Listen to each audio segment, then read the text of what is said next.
welcome back to my channel for episode 2. Please don't forget to subscribe and like and share with your friends and family. In this episode, we're just going to be covering over some mistakes I've made in the last 12 months being in property, okay? So the whole point of that is just so you guys don't have to make the same mistakes I have, and hopefully you can learn from my mistakes as well. Cool. So mistake number 1 that I made coming into property was trying to mix family and business. Okay, so I'm trying to do as much as I possibly can to help my friends, help my family, you know, mum, dad, sister, and really give them, you know, the best support possible, like they've given me over the last 29 years of my life. So, you know, but what you've got to understand when you get into a business relationship, as well as, you know, your personal relationship with family, it can sometimes become a lot more complicated. So first mistake I made is getting involved in the business, but also trying to add my family as well, and sometimes that can be a lot more complicated. So really just make sure you've got all the I's dotted and the T's dotted before you go into property with any family or any friends, just to make sure you can keep all of it on the same page so you don't make the same mistakes. So that's point number 1, guys. Cool, so mistake number 2 I made coming into property was buying a house for the wrong reason. So you've got to make sure you've got your goals set out and what you're looking to achieve going into property.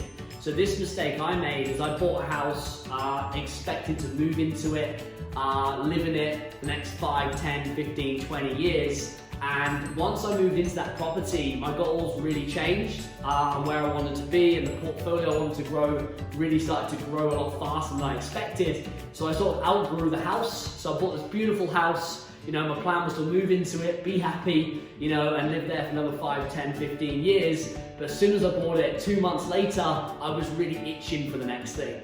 You know, so it's super important that you write out, you know, what the goal is, like where you're going to go, whether you're looking to buy 1 house, 5 houses, 10 houses, or you've got a goal like me to have 100 properties.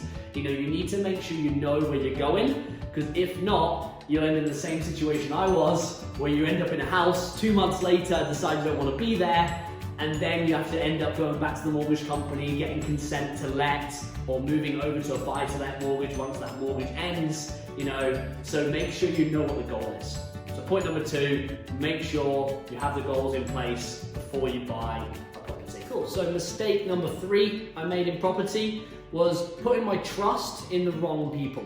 Okay, so it's super important you have the right team behind you, especially when you're starting to develop properties. So one of the mistakes I made, I found what I thought was an incredible handyman who was a plumber, kitchen fitter, builder, carpenter, all in one. I thought I found the right guy for the job, you know, but unfortunately I put too much trust into that person, and he was fine when he was working on the property I was there to really oversee and make sure he was doing it correctly. But when he was doing a property that I wasn't there at, I had trouble with the tenant and his relationship, which caused a lot of problems. Luckily, the relationship I had with the tenant is stronger than my relationship I had with my contractor. Because if not, I could have potentially lost that tenant.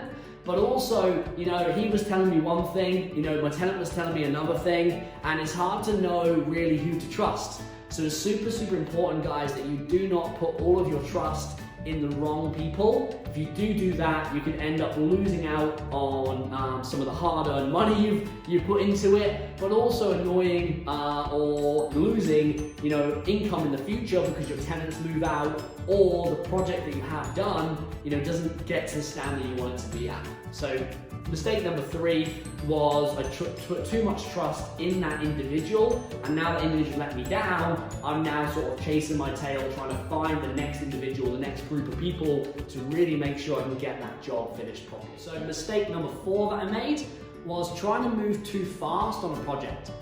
Now what I mean by that is, one of my rules of property, and I definitely recommend this, is never purchase one that you haven't viewed.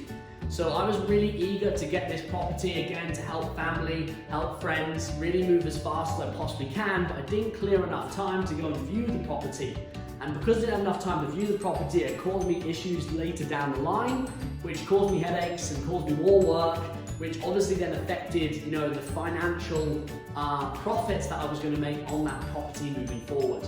So, it's really, really important that, I know we get excited, I know we get emotional towards a project or to a house or anything you're buying. We're naturally humans and naturally emotional, but it's super, super important you don't try and move too fast, okay? So number one rule, always go and view it. Make sure you take your time, get a second opinion or a third opinion as well, and that's definitely massively helped me in the last 6 months, because having 2 or 3 extra eyes on it, and people that have a bit of a negative spin on it as well, can really help you think logically before you move too fast on that project.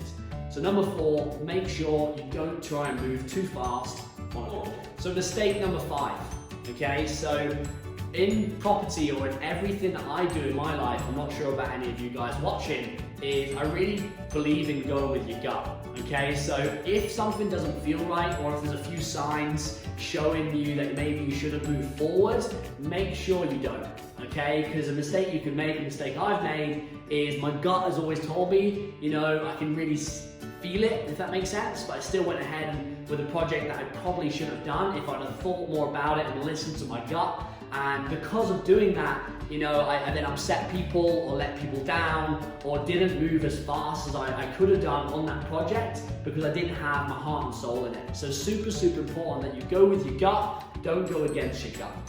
Cool? So point number 5, make sure your gut is telling you what to do and follow your gut.